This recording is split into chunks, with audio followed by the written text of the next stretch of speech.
They're saying what Biden should do is say, I am raising the debt limit myself because it is unconstitutional not to pay the debt service that we incurred. Now, I just explained to you that there's plenty of money to pay the debt service. It's a little over 10%, maybe 13, 14% of the monthly revenues that come in. So this would be utterly illegitimate. They're just hoping you're stupid. And when you listen to the media, this can get very complicated, but it's not. So as a practical matter, there's no reason to trigger the 14th Amendment. As a constitutional matter, this has nothing to do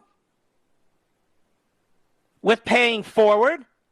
And the President of the United States has absolutely no constitutional power to assume and seize the power of Congress. Now, what's the power of Congress? Stay with me. Simple.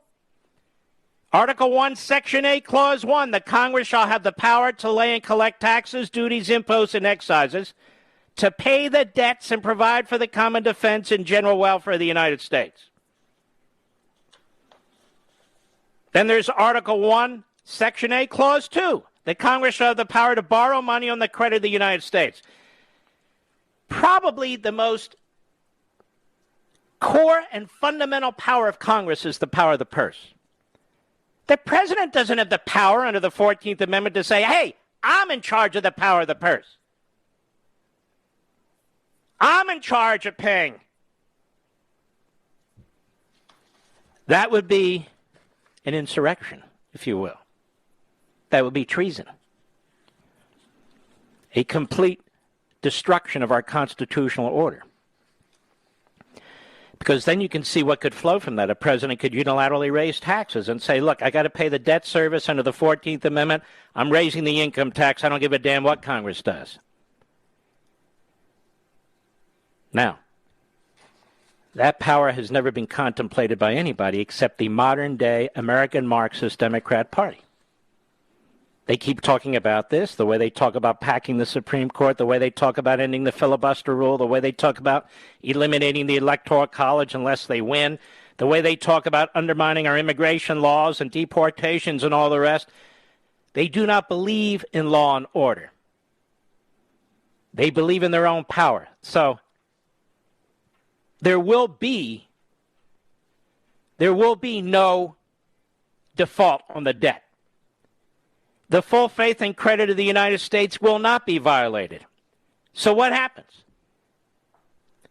Well, by statute, there are certain payments that occur after the debt service is paid, that $40-some billion every month.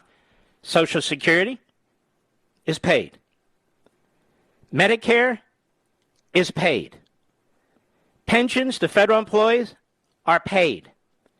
Medicaid is paid. And there's some other programs in there as well. So whatever's left, you see, then Congress has to prioritize what programs it's going to fund or how much it's going to fund in these programs based on the income Congress, that is the government, actually receives. This is what they do not want to do. This is what they do not want to do. So, Mr. Producer, have I explained this in a fairly clear way? I hope everybody now understands. We got to go out there and kill this bill. There will not be a default on the debt service unless the President of the United States and the Secretary of the Treasury wants there to be. That is, they refuse to pay the debt service, for which there is an enormous amount of money to pay. It'll be they who violate the full faith and credit of the Constitution. If the debt service isn't paid, it'll be they who violate in an egregious way the United States Constitution if they try to seize power that belongs to Congress under Article 1.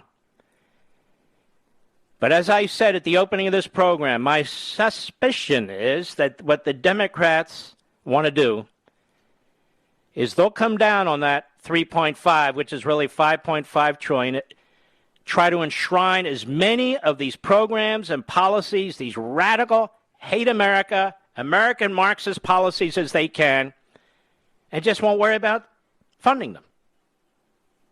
They'll just do it through debt.